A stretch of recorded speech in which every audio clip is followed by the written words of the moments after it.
लेकर आऊं आपके साथ पल्लवी राजपूत। कोरोना की स्थिति दिल्ली में काफी बेकाबू। खबरनामा, खबर से असर तक। नमस्कार, आप देख रहे हैं एएनबी न्यूज और मैं हूं आपके साथ पवन पांडे। स्वागत है आपका खबरनामा में। तो शुरुआत करते हैं। भूपेंद्र पटेल गुजरात के अगले मुख्यमंत्री होंगे और गुजरात का अगला मुख्यमंत्री बनने के नाम में सभी सियासी दावेदारों को चौंकाते हुए बीजेपी विधायक दल की बैठक में यह फैसला हुआ है। खबरों के मुताबिक भूपेंद्र पटेल पूर्व मुख्यमंत्री आनंदीबेन पटेल के बेहद करीबी माने जाते हैं। तो आनंदीबेन पटेल ने जब पद से इस्तीफा दिया था तो उनकी ही सीट से भूपेंद्र चुनाव लड़े थे और मुख्यमंत्री पद की रेस में डिप्टी सीएम नितिन पटेल, केंद्रीय मंत्री मनसुख मंडाविया, पुरुषोत्तम रूपाला और आरसी फाल्गू का नाम भी चर्चा में था। सीएम पद की रेस में कई नाम आगे चल रहे थे, लेकिन फिर बीजेपी ने चौंकाने वाला फैसला किया और इससे पहले जब रूपाणी को पिछली बार सीएम बनाया गया था तब नितिन पटेल का नाम इसके लिए आगे चल रहा था। हालांकि बाद में जब सीएम के नाम की घोषणा की गई तब सभी को सरप्राइज देते हुए रूपाणी के नाम का ऐलान हुआ था। सूत्रों से मिली जानकारी के मुताबिक मुख्यमंत्री को हटाए जाने के बाद गुजरात सरकार के मंत्रिमंडल में भी कई बड़े बदलाव हो सकते हैं। कई मौजूदा मंत्रियों को हटाया जा सकता है जबकि कुछ नए मंत्री भी बनाए जा सकते हैं।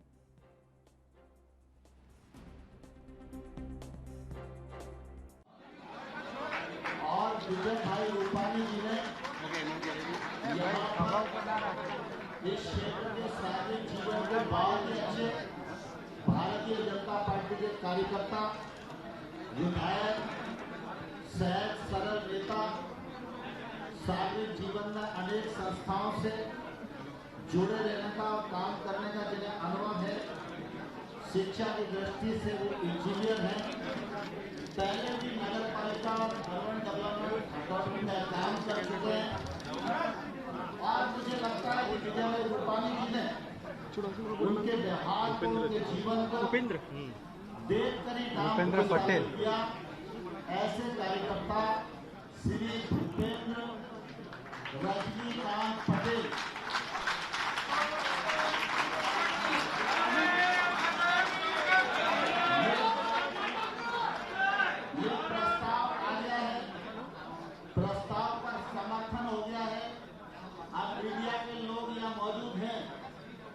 सदन में ये पूछना चाहूंगा, इस काम के अतिरिक्त कोई प्रस्ताव है? कोई प्रस्ताव है? सारे लोग दोनों हाथ उठाकर जाओ ना, मीडिया तो भूपेंद्र पटेल गुजरात के नए मुख्यमंत्री बनाए गए हैं। केंद्रीय पर्यवेक्षक और केंद्रीय कृषि मंत्री नरेंद्र सिंह तोमर ने उनके नाम का ऐलान किया है और मीडिया की मौजूदगी में वो साफ तौर पर कहते हुए दिखाई दिए कि क्या इस नाम के अतिरिक्त और भी कोई नाम है, जिसके जवाब में उत्तर आता है कि नहीं। तो हमेशा की तरह बीजेपी ने एक बार फिर से चौंकाने वाला फैसला लेते हुए भूपेंद्र पटेल को गुजरात के नए मुख्यमंत्री पद की कमान दी है। तो बड़ी चौंकाने वाली जानकारी। से पहले तमाम नाम चल रहे थे, इसमें केंद्रीय मंत्री मनसुख मंडाविया, जिनको भी स्वास्थ्य मंत्री के रूप में शपथ दिलाई गई थी, उनके नाम को भी आगे बढ़ाया जा रहा था। वहीं डिप्टी सीएम नितिन पटेल का नाम भी आगे चल रहा था। लेकिन हमेशा की तरह एक बार फिर से चौंकाते हुए बीजेपी ने नया नाम घोषित किया है। भूपेंद्र पटेल को गुजरात की कमान सौंपी गई है और बताया जा रहा है कि इससे पहले आरएसएस में एक अंदरूनी सर्वे हुआ था जिसमें ऐसा बताया जा रहा था कि विजय रूपाणी के नेतृत्व में अगले चुनावों में बीजेपी अच्छा प्रदर्शन करती हुई दिखाई नहीं दे रही थी। इस तरीके की रिपोर्ट सामने आई थी और इसी के बाद जो अमित शाह का गुजरात दौरा हुआ और इस पूरी कवायद पर तब मोहर लगी थी कि नाम तभी तय हो गया था, लेकिन आज घोषणा हुई है। भूपेंद्र पटेल, उनके नाम का प्रस्ताव विजय रूपाणी नहीं रखा और केंद्रीय पर्यवेक्षक नरेंद्र सिंह तोमर ने उनके नाम का ऐलान किया है। तो बड़ा बदलाव गुजरात चुनाव से पहले, जबकि बहुत कम समय बाकी है और ऐसे में अब एक बार फिर से बीजेपी ने नेतृत्व परिवर्तन करके अपना मास्टर स्ट्रोक चला है। क्योंकि जब आप नेतृत्व परिवर्तन कर देते हैं तो तमाम जो आरोप लग रहे होते हैं वो उसी नाम के साथ विदा हो जाते हैं।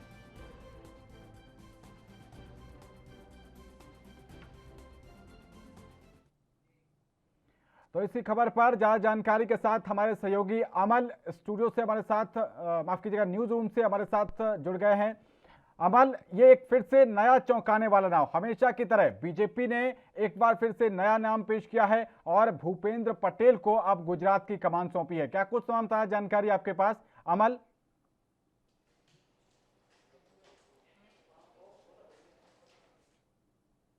अमल, आपको मेरी आवाज मिल पा रही है?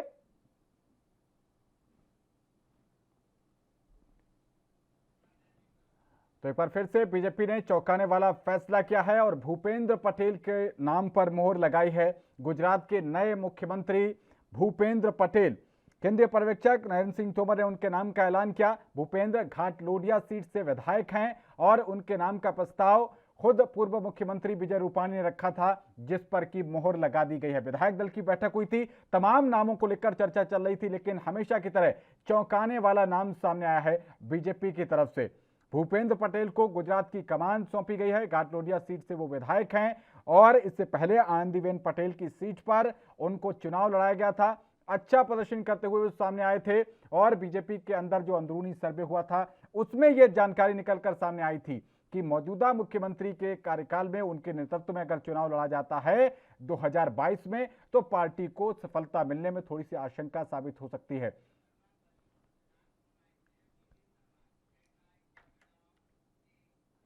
तो इसी खबर पर हमारे साथ बात करने के लिए वरिष्ठ पत्रकार विपिन शर्मा जी फोन लाइन पर जुड़ गए हैं। विपिन जी, बहुत स्वागत है आपका एएनबी न्यूज पर। और साथ ही ये बताइए कि ये जो बीजेपी तमाम राज्यों में नेतृत्व परिवर्तन करती चली जा रही है, एक बार फिर से विजय रूपाणी को हटाया और हमेशा की तरह चौंकाने वाला नाम सामने आया।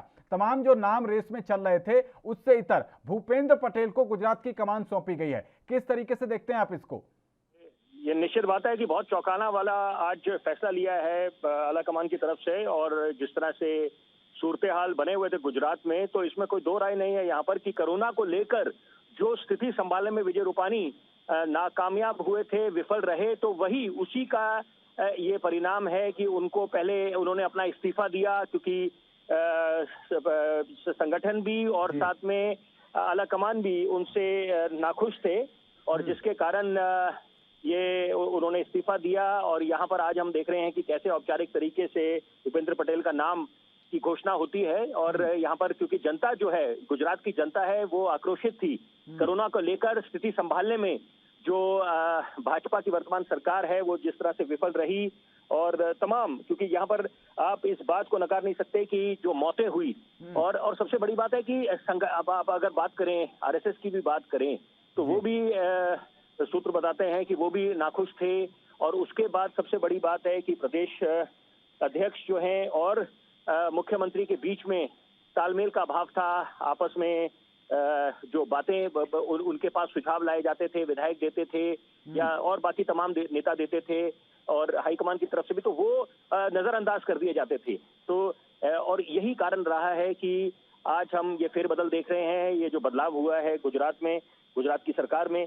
तो अब क्योंकि अगले वर्ष चुनाव है यहाँ पर और क्योंकि खुद प्रधानमंत्री नरेंद्र मोदी और अमित शाह, दो जो बीजेपी के सबसे बड़े कद्दावर नेता हैं, वो जब उनका क्या महत्व है गुजरात की राजनीति में, तो यहाँ पर किसी भी तरीके से भाजपा कोई कसर नहीं छोड़ना चाहती थी। और जब आशंकाएं जताई जा रही थी यहाँ पर कि विजय रूपाणी से नाराजगी है और जनता भी जो उम्मीदों पे उनके खरे नहीं उतरे, तो वो ये सारी बातें कुल मिला के लगभग 22 साल की एंटी इनकम्बेंसी गुजरात के लिहाज से हो जाती है।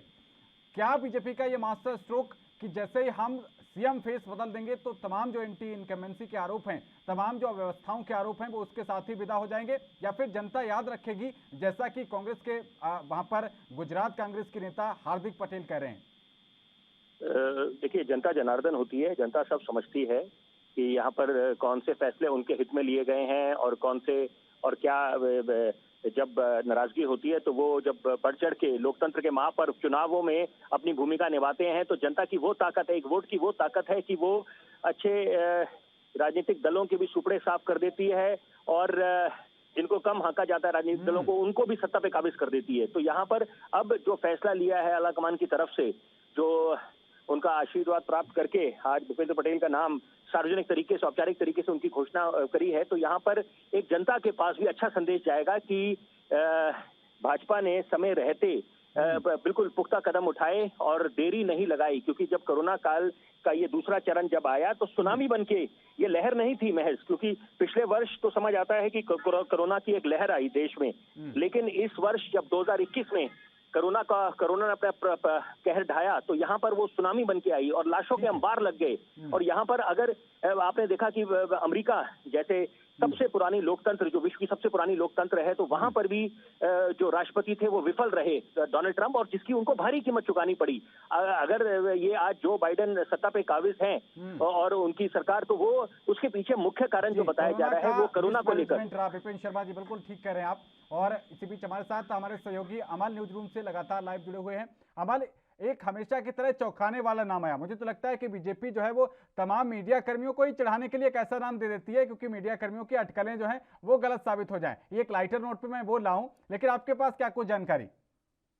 जिस तरीके से लगातार ये चीज कही जाती है कि बीजेपी अक्सर चौंका देती है, बीजेपी दफ्तर के अंदर क्या कुछ पक रहा है, लगातार लोग जो बाहर खड़े हुए हैं, मीडिया कर्मी भी हैं या फिर आम लोग भी हैं, वो जो सोचते रहते हैं उनकी सोच से परे बीजेपी के दफ्तर के बाहर से एक ऐसा फैसला निकल कर आता है जो हर किसी को चौंका देता है। चाहे फिर हम उत्तराखंड की बात करें, चाहे फिर वो हम कर्नाटक की बात करें, और अब गुजरात में वो तस्वीर साफ तौर पर निकलकर सामने आई है। कल कि यदि अगर हम बात करें तो दोपहर 1 बजे एक वीडियो कॉन्फ्रेंसिंग के जरिए प्रधानमंत्री नरेंद्र मोदी जुड़े हुए थे और एक कार्यक्रम चल रहा था जिसमें विजय रूपाणी ने प्रदेश की जनता के लिए एक सौगात का एक योजना की गई थी और उसके अंदर शिरकत की थी। और किसी ने ये उम्मीद नहीं की थी कि ठीक उसके 2 घंटे बाद उसी राज्य के मुख्यमंत्री, जो कि प्रधानमंत्री के साथ वीडियो कॉन्फ्रेंसिंग के जरिए से जुड़े थे, और उसके बाद सिर्फ 2 घंटे के अंदर उनका इस्तीफा आ जाएगा।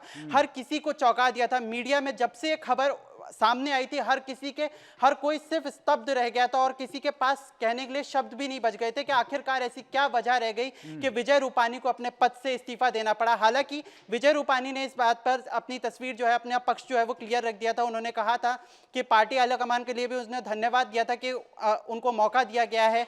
और आज जिस तरीके की तस्वीर निकलकर सामने आई, क्योंकि शुरू से ही जब से 2017 से जब से विधानसभा चुनाव के बाद ये तस्वीर और विजय रूपाणी का खास तौर पर नाम निकलकर सामने आया है, तभी से हम लोग सब लोग इस बात के बारे में चर्चा करते हुए नजर आते हैं कि नितिन पटेल जो कि उप मुख्यमंत्री हैं और उनका विजय रूपाणी का, उनके बीच में तालमेल जो है वो ठीक तरीके से नहीं बैठता है। साथ ही साथ जो प्रदेश अध्यक्ष है उनके साथ भी उनका तालमेल ठीक तौर पर नहीं बैठता है।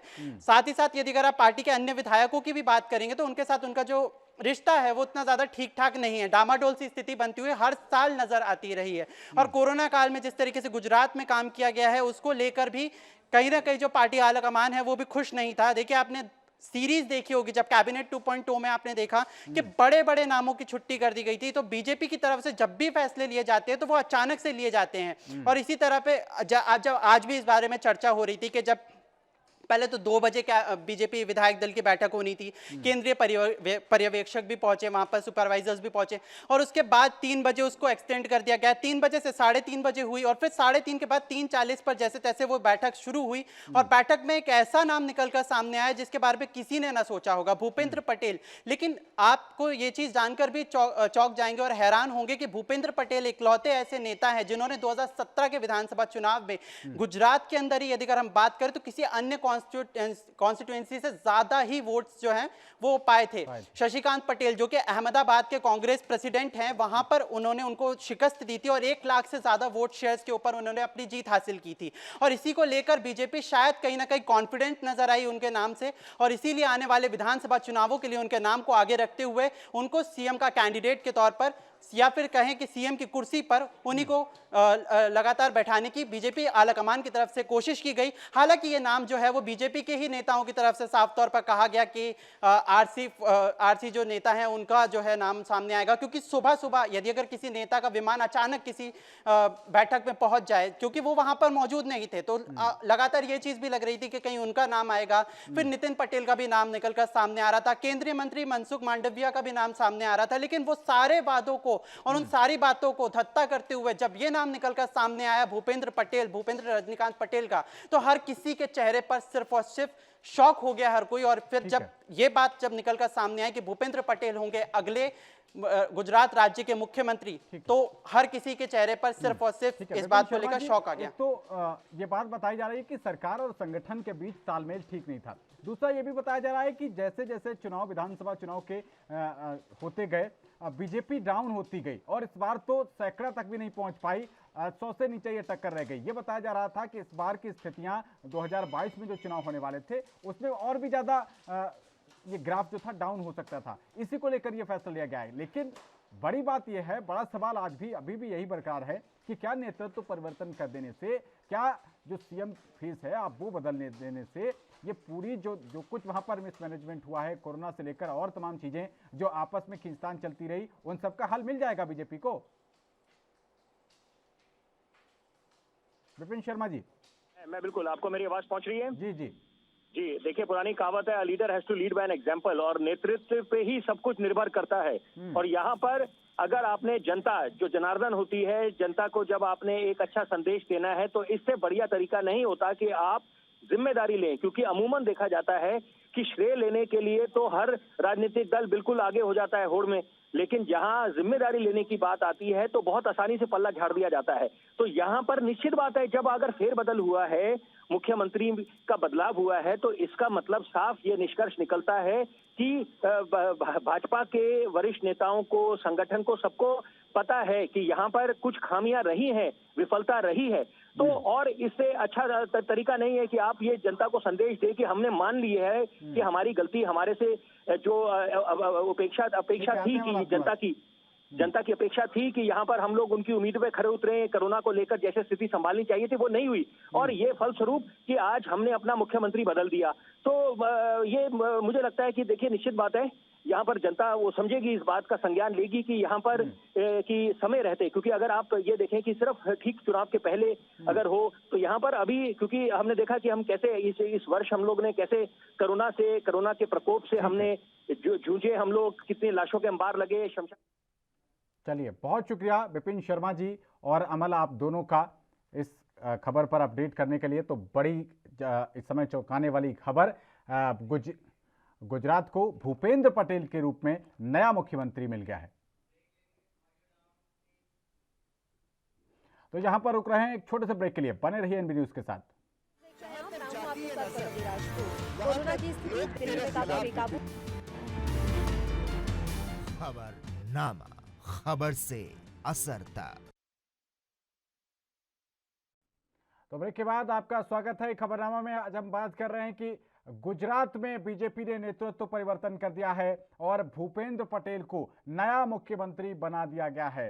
इसी को लेकर भूपेंद्र पटेल घाटलोडिया सीट से विधायक हैं और तमाम सियासी खेमे में अब एक जो है वो चौंकाने वाली खबर सामने आई है। बीजेपी ने एक बार फिर से चौंकाने वाला फैसला लेते हुए भूपेंद्र पटेल को मुख्यमंत्री पद की कमान सौंप दी है। एक वर्ष से भी कम समय बचा है जब गुजरात में चुनाव होने हैं और जब कोरोना के कुप्रबंधन और तमाम ये भी चर्चाएं सामने आई कि सरकार और संगठन के बीच आपसी सामंजस्य वो बेहतर नहीं था, तालमेल ठीक नहीं था, कई मंत्री नाराज बताए जा रहे थे। तो इन सब चीजों पर बीजेपी केंद्रीय नेतृत्व ने एक बैठक की और बैठक के बाद उसमें बताया जा रहा है कि आरएसएस की भी जो है उसमें सलाह ली गई और सलाह के बाद अब यह निर्णय निकलकर सामने आया कि राज्य में मुख्यमंत्री का चेहरा बदला जाएगा। और उसके बाद आनंद फानंद में विजय रूपाणी जी से इस्तीफा दिलवाया गया और इस्तीफा दिलवाने के बाद, जैसा कि बीजेपी की परंपरा रही है, विजय रूपाणी से ही भूपेंद्र पटेल के नाम का प्रस्ताव करवाया गया। और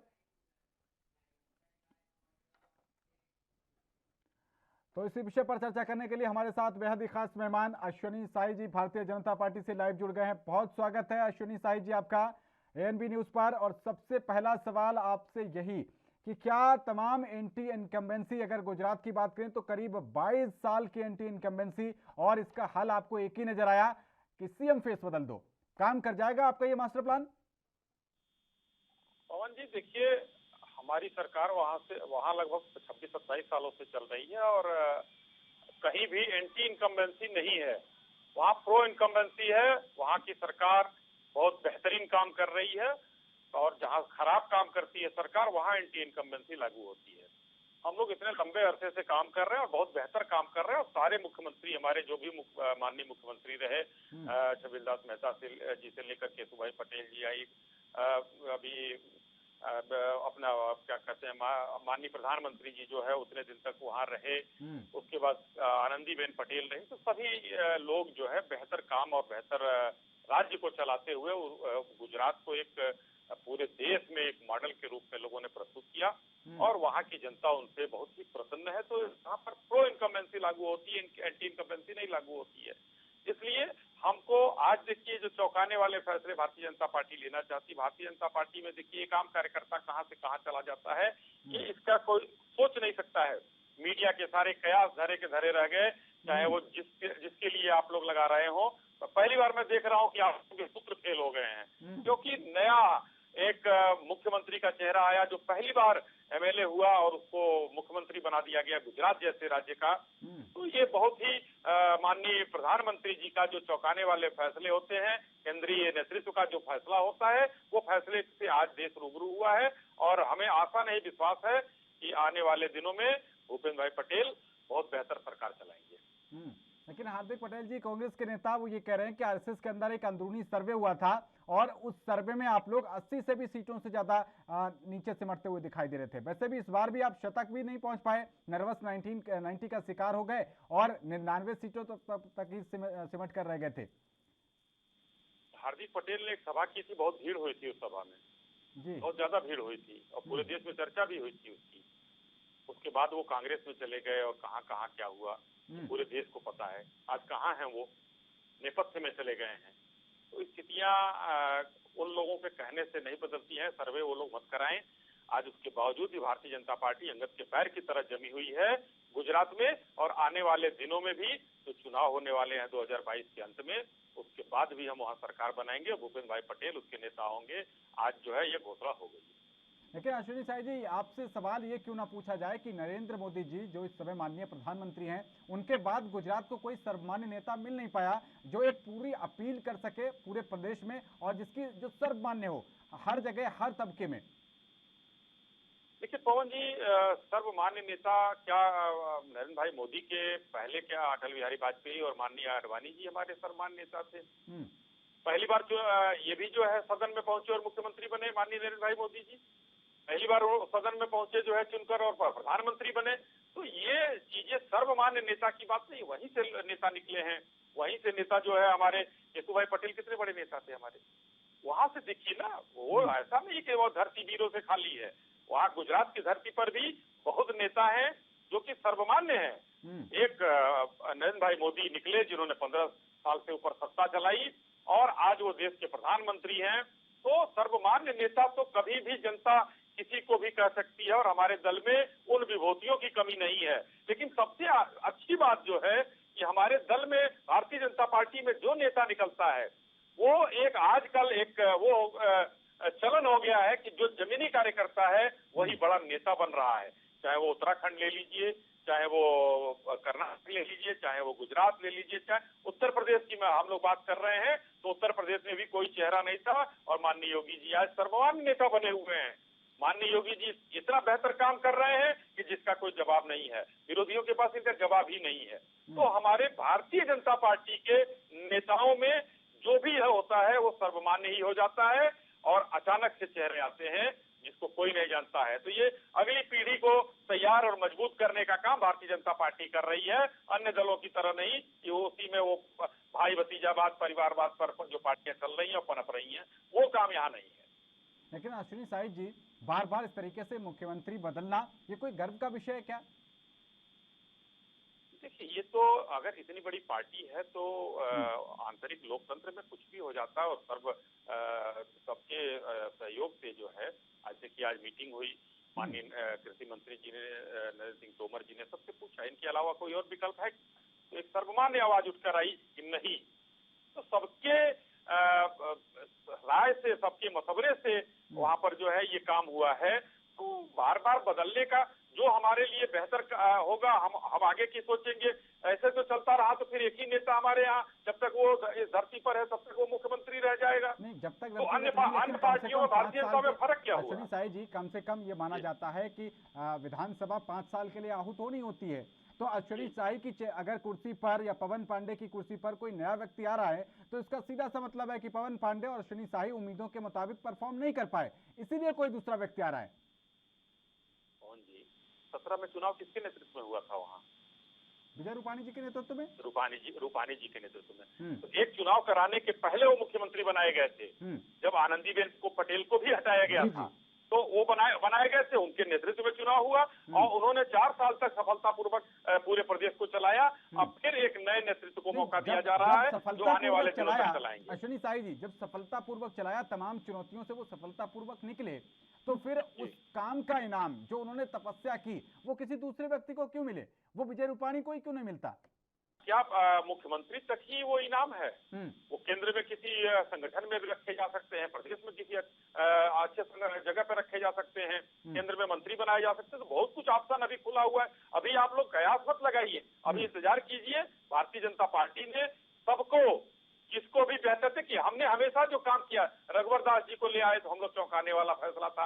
हरियाणा में मुख्यमंत्री हम लोगों ने चौंकाने वाला फैसला दिया था। ये सबके कयास दूर हो गए थे। क्या सबने खराब काम किया था? ऐसा एकदम नहीं है। वहां पर जो लोग लाए जाते हैं, जो लोग बनाए जा रहे हैं, किसी के खराब काम पर उसको नहीं हटाया जा रहा है। हाँ, भारतीय जनता पार्टी एक बड़ी पार्टी है। इसमें सबको व्यवस्थित करने के लिए कौन अब हमारे हो सकता है कि केंद्र की नजर में भूपेंद्र भाई बहुत अच्छे हो और उनकी क्या नाम है, रूपाणी जी की स्थिति ये हो कि केंद्र में लाए जाए, ऊपर उनको रखा जाए। तो ये तो चीजें चलती रहती हैं। ये राजनीति में इसमें कोई प्रश्नवाचक चिन्ह नहीं होना चाहिए। इसमें कोई प्रश्नवाचक चिन्ह नहीं होना चाहिए। राजनीति में ये सब चलता रहता है अश्विनी साई जी। लेकिन ये भी क्यों ना आपसे पूछा जाए कि लगातार ऐसे लोगों को मौका दिया जा रहा है जो प्रधानमंत्री मोदी के ज्यादा करीबी हैं। अक्सर आपके जो प्रतिद्वंदी पार्टियां हैं वो आरोप लगाती हैं कि जो प्रधानमंत्री मोदी के कहे अनुसार नहीं चलता, उनकी मंशा के विपरीत जाकर काम करता है, भले भी चाहे राज्य के पक्ष में हो, तो उसको किनारे कर दिया जाता है। ये भी आरोप लगता रहा है। इस हिंदुस्तान की एक दल का नाम बता दीजिए जो भारतीय जनता पार्टी और नरेंद्र भाई मोदी पर आरोप नहीं लगाता है। और उस पार्टी में लोकतंत्र हो, परिवारवाद न हो, एक दल का नाम बता दीजिए। सिर्फ अकेली पार्टी भारतीय जनता पार्टी है जिसमें कहीं परिवारवाद का नाम नहीं है। हम जनसाधारण से आए हुए नेता को हम बड़ा नेता बनाते हैं। हमारे यहाँ उनको बड़ी जिम्मेदारी दी जाती है। वो मुख्यमंत्री और प्रधानमंत्री की कुर्सी पर बैठते हैं। तो इन लोगों के पेट में तो दर्द होगा ही होगा और ये सवाल पूछेंगे क्योंकि ये लोग एक आवरण में रहते हैं। उस आवरण से निकलना उनके लिए नामुमकिन है, इसलिए वो सवाल लाजमी है। अब मैं नाम लेने की बात करता हूँ, कांग्रेस से शुरू करिए। गांधी परिवार के बिना कांग्रेस का कोई अस्तित्व मौजूद है? नहीं है। लोग लाख कोशिश करते रहे। एक बार सीताराम केसरी जी को अध्यक्ष बनाया गया, उठाकर उनको सोनिया जी ने फेंकवा दिया। इस तरीके से 4 लोगों ने टांग कर उनको ऑफिस से बाहर फेंक दिया। क्या स्थिति हुई? नरसिम्हा राव जी इतने महान प्रधानमंत्री देश को मिले, उनके मरने के बाद उनको शांति घाट पर या राजघाट पर जगह नहीं मिली। उनके पार्थिव शरीर को कहां ले जाया गया? आंध्र प्रदेश में। ये देखिए, ये गांधी परिवार से इतर होने का मामला है। दूसरा आ जाइए, बहुजन समाज पार्टी। अभी आप लोगों ने कयास लगाया कि मायावती जी उत्तराधिकारी घोषित करेंगी, सतीश मिश्रा उत्तराधिकारी है, ये है। उनका खंडन आ गया। वो परिवारवाद से ऊपर नहीं हटेंगी। वो भी अपने भाई भतीजे को अपनी कुर्सी देकर जाएंगी। सबसे बड़ा उसका उदाहरण है समाजवादी पार्टी। नाम है समाजवादी पार्टी और काम परिवारवाद का है। बताइए, माननीय मुलायम सिंह यादव जी, अखिलेश यादव जी, शिवपाल यादव जी, राम गोपाल यादव जी, फलाना यादव जी के अलावा कोई है उसमें? कोई नहीं। कोई अगर आता है तो उसको किनारे की कुर्सी दी जाती है। मुख्य कुर्सी पर यही लोग बैठे हैं, मुख्यमंत्री। और कल को प्रधानमंत्री बनाना हो और देश का राष्ट्रपति उनके हाथ में अगर बनाने का हो तो वो लोग किसी दूसरे को नहीं दे सकते। तो ये लोग तो भारतीय जनता पार्टी पर, भारतीय जनता पार्टी के ऊंचाई बढ़ते कदम पर इन लोगों का निशाना तो रहेगा ही रहेगा। और क्यों ना रहे? इन लोगों की रोजी रोटी कमाई सब खत्म हो गया। राजपाट सब छीन भीड़ कर दिया।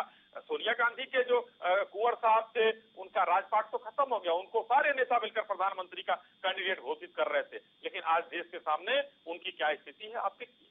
तो इनका ये लाजमी है पवन जी, कोई उसमें अतिशयोक्ति नहीं है। लेकिन कहा तो ये जा रहा है अश्विनी साई जी कि वहां पर जिस तरीके से दिल्ली की एक छोटी सी पार्टी आप लोग कहते हैं आम आदमी पार्टी, जिस तरीके से निकाय चुनाव में उसका प्रदर्शन रहा, आम आदमी पार्टी के प्रदर्शन के बाद और तमाम कांग्रेस का भी ग्राफ आगे बढ़ रहा है, तो उससे चिंता हो रही थी कि विजय रूपाणी जो है अब 2022 में पार्टी की नैया पार नहीं लगा पाएंगे। देखिए, चिंता अब यही तो मैं कह रहा हूँ। कयास अभी उत्तर प्रदेश में आप लोगों ने बहुत कयास लगाया। आप लोगों के सूत्र यहाँ भी फेल हो गए। योगी जी कल हटा दिए जाएंगे। कुछ जो है पत्रकार बंधु ऐसे हैं कि जो सिर्फ भारतीय जनता पार्टी, मोदी जी और योगी जी का ही विरोध ही करते हैं, वो लोग तो बड़े बड़े लेख और सोशल मीडिया को भर दिया था उन लोगों ने कि हमारी ये है, ये सूत्र बताते हैं। आप लोग तो खैर तटस्थ पत्रकारिता करते हैं पवन जी, लेकिन मैंने देखा है ऐसे लोगों को सोशल मीडिया भरा हुआ है। उन पत्रकार बंधुओं ने, बड़े बड़े पत्रकार नाम हैं, उन लोगों के कयास ढीले हो गए और आज माननीय योगी आदित्यनाथ जी उत्तर प्रदेश में मुख्यमंत्री की कुर्सी पर है, उनके नेतृत्व में चुनाव हो रहा है। तो ये कयास जो है ये बहुत ही खोखले साबित हो जाते हैं जो कि कयास लगाया जाता है। तो इसी तरीके से विजय रूपाणी जी के लिए आपके पास आता हूं। इसी बीच हमारे साथ वरिष्ठ पत्रकार RB Upadhyay ji phone line पर जुड़ गए हैं। बहुत स्वागत है आरबी उपाध्याय जी। और बीजेपी का एक और चौंकाने वाला फैसला, अश्विनी शाही जी यहाँ पर बीजेपी से हमारे साथ जुड़े हुए हैं, वो ये कह रहे हैं कि हम हमेशा एक नया नाम देते हैं और मीडिया के तमाम सूत्र जो है वो फेल हो जाते हैं। आरबी उपाध्याय जी, विजय रूपाणी को हटाकर भूपेंद्र पटेल को बनाया गया है। हालांकि ये कह रहे हैं कि काम अच्छा था विजय रूपाणी जी का, हो सकता है उनको केंद्र में समायोजित कर लिया जाए, लेकिन बातें ये निकलकर सामने आ रही कि सरकार और संगठन के बीच समन्वय ठीक नहीं था और कोरोना का जो मिसमैनेजमेंट था उससे जनता भी नाराज चल रही थी। आरबी उपाध्याय जी, देखिए पांडे जी, बिल्कुल शाही जी तो पार्टी के प्रवक्ता हैं, पार्टी के साथ कहीं ना कहीं उनकी अपनी बाध्यताएं होती हैं जी। लेकिन अगर सब कुछ ठीक था, इतना अच्छा था, तो इलेक्शन से पहले मैं देख रहा हूं कि कुछ न कुछ एक बौखलाहट बीजेपी में है कि जो लोग इतने दिन से कंटिन्यू कर रहे हैं और इतना अच्छा कर रहे हैं, फिर उन्हें बदलने की क्या जरूरत है। चाहे उत्तराखंड देख लें, वहां भी यही था कि भी बहुत अच्छा कर रहे हैं, भी अच्छा कर रहे हैं तो एक साल में, अब देखिए दूसरे के लिए एक प्रॉब्लम क्रिएट हो जाती है। किसी को भी A to Z आपने जिसको भी चांस दिया, अब एक साल में कितना डिलीवरी दे पाएगा, समय नहीं बचता है। प्लानिंग करेगा, डिलीवरी देगा, इलेक्शन लड़ेगा, तो बड़ी असमंजस की स्थिति पैदा हो जाती। पार्टियां हैं, पार्टियां अपने आप को जस्टिफाई करेंगी, ठीक है वहां बीजेपी के सीएम थे, उन्होंने बदला है, ये उनका बिल्कुल अधिकार क्षेत्र है और उसमें कोई इफ एंड बट नहीं कर सकता। लेकिन जनता है, जनता इन सब चीजों को बड़े ध्यान से देखती है कि भी पार्टी क्या कर रही है और क्यों कर रही है। देखिए बुद्धिजीवी वर्ग क्वेश्चन मार्क भी लगाता है, वो पूछता है कि भाई कोई ना कोई तो रीजन होगा। तो अपने तरीके से आप जस्टिफाई नैरेटिव सेट करें, ठीक है, लेकिन कहीं ना कहीं दबाव, मैं ये मानूंगा गुजरात में बीजेपी के ऊपर था कि जातीय समीकरण नहीं साधे जा रहे थे। उधर देखेंगे कि जो एक अच्छा कर पाना चाहिए उसकी उम्मीद नहीं थी। इलेक्शन में लूज कर सकते हैं, ऐसे डर जरूर होगा। अगर इतना डर नहीं होता तो मैं नहीं समझता हूं कि भी इतने लंबे समय तक जो सीएम रहे रूपाणी, उन्हें बदला जाएगा। आम आदमी पार्टी वहां पर चैलेंज दे रही है। आप देखेंगे जिस तरीके से बढ़त हासिल की है आम आदमी पार्टी ने, तो सिनेरियो बदला हुआ होगा इलेक्शन का। ठीक है। और देखिए बीजेपी का जो कोर ग्रुप है वो अच्छी तरह से समझता है जमीनी हकीकत। उपाध्याय जी, आपको रुकना चाहेंगे, एक मजबूरन छोटे से ब्रेक के लिए रुकना पड़ रहा है। चर्चा लगातार जारी है, बने रहिए एनबी न्यूज के साथ। कोरोना की स्थिति दिल्ली में काफी बेकाबू। खबरनामा, खबर से असर तक।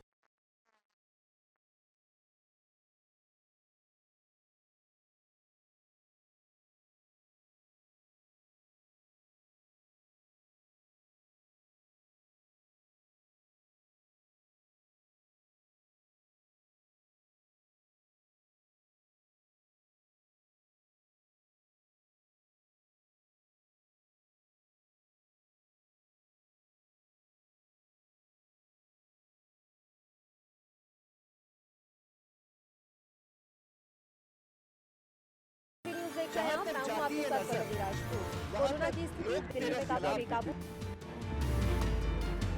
खबरनामा, खबर से असर तक। तो ब्रेक के बाद फिर एक बार आपका स्वागत है खबरनामा में। आज हम बात कर रहे हैं कि गुजरात में बीजेपी ने अपना सीएम कैंडिडेट बदल दिया है। वहां पर भूपेंद्र पटेल की ताजपोशी कर दी गई है और इसी पर हमारे साथ चर्चा करने के लिए बेहद ही खास दो मेहमान जुड़े हुए हैं। वरिष्ठ पत्रकार आरबी उपाध्याय जी और बीजेपी के प्रवक्ता अश्विनी शाही जी लगातार जुड़े हुए हैं। अश्विनी शाही जी, आप कह रहे हैं कि हमारे यहाँ बिल्कुल ठीक है, आपका हक है, आपकी पार्टी है, आप तीसरे दिन बदल दीजिए, जनता कुछ नहीं कर सकती। लेकिन अगर इतना ही सब कुछ अच्छा था और आपका ये कार्यक्रम बार बार सीएम बदलने वाला बढ़िया आपकी महत्वाकांक्षी योजना थी, तो फिर क्यों आपने मध्य प्रदेश में शिवराज जी को 15 साल कंटिन्यू किया? क्यों आपने छत्तीसगढ़ में रमन सिंह जी को 15 साल कंटिन्यू किया? आप मुस्कुरा रहे हैं और आपके यही मौजूदा प्रधानमंत्री और तत्कालीन गुजरात के मुख्यमंत्री रहे नरेंद्र भाई मोदी जी को 15 साल कंटिन्यू किया।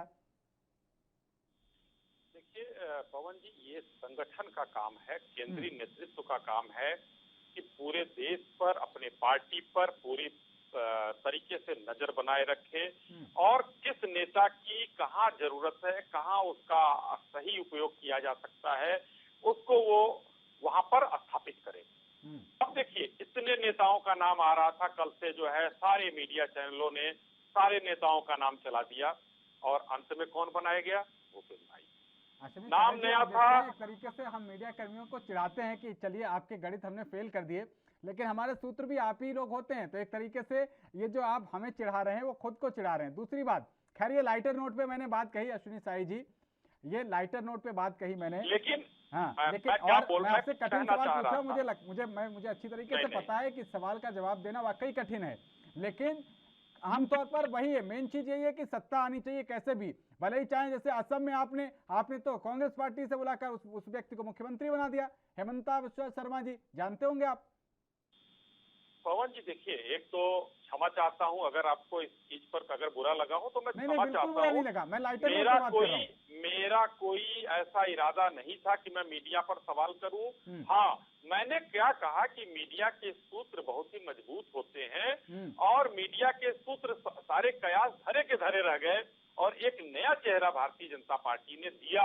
तो रघुवर दास जी ऐसे आए, मैं ये कहाँ कह रहा हूँ कुछ।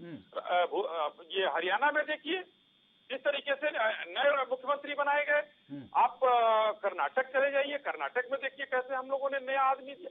तो ऐसा नहीं है, भारतीय जनता पार्टी, आप कोई अलोकतांत्रिक काम नहीं कर रहे हैं अश्विनी साई जी, बिल्कुल आपसे मैं सहमत हूं, आप कोई अलोकतांत्रिक काम नहीं कर रहे हैं। आरबी उपाध्याय जी वो भी यही कह रहे हैं कि भाई आपकी पार्टी का मसला है, आप तीसरे दिन बदल डालिए, लेकिन आंतरतोगत्वा बात तो ये समझ में आती कि कहीं ना कहीं ये लग रहा था कि आप रिटेन नहीं कर पा रहे हैं, आप वापसी दोबारा नहीं कर पा रहे हैं, इसीलिए आपने असम जैसे राज्य में कांग्रेस पार्टी के नेता तक को मुख्यमंत्री बना दिया। पवन जी एक बात बताइए, जब पूरे देश में या पूरे विश्व में जहाँ जहाँ लोकतंत्र है वहाँ जब सत्ता की लड़ाई होती है तो क्यों कोई पीछे रहना चाहेगा?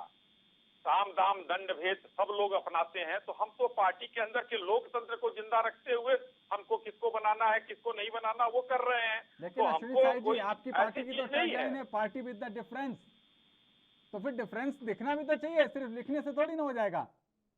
डिफरेंस हमको काम में दिखना चाहिए, वो दिख रहा है, देश की मजबूती में दिखना चाहिए, वो दिख रहा है, देश की आंतरिक सुरक्षा में दिख रहा है, वो दिख रहा है, देश की जो है मजबूती क्या नाम है भौतिक रूप से मजबूत हो रहा है वो दिख रहा है, देश में फॉरेन रिजर्व बढ़ रहा है वो दिख रहा है, देश के किसान बेहतर काम कर रहे हैं आज वो दिख रहा है, देश में हर तरह से चतुर्दिक बेहतरी की तरफ बढ़ रहा है।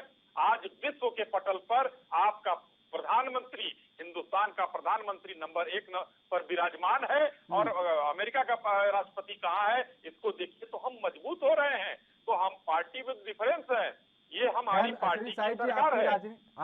आपकी जो राजनीति का आप कर रहे हैं उसमें आपको सफलता ही मिल रही है। अटल जी वाली राजनीति जो थी उससे आप पूर्ण बहुमत कभी ला नहीं पाए, और अभी जो अमित शाह और नरेंद्र मोदी जी जो राजनीति जिस तरीके से कर रहे हैं उसमें आप पूर्ण बहुमत से ही आ रहे हैं। खैर आपकी इस राजनीति को पब्लिक पसंद कर रही है, मानूंगा मैं इस बात को। आता हूं आपके पास आरबी उपाध्याय जी, लगातार आपने कहा कि आम आदमी पार्टी का वहां पर उद्भव हो रहा है। आम आदमी पार्टी अभी केजरीवाल जी ने भी कहा कि हम गुजरात में जाकर चुनाव लड़ेंगे और सारे सीटों पर चुनाव लड़ेंगे। क्या यही एक मुख्य वजह रही, या फिर वहां पर एक बार फिर से जिस तरीके से दिल्ली में हुआ था आम आदमी पार्टी और कांग्रेस का गठजोड़, ये गुजरात में भी देखने को मिल सकता है? आपके पत्रकारीय नजरिए से आरबी उपाध्याय जी क्या जमीनी वजह हो सकती है?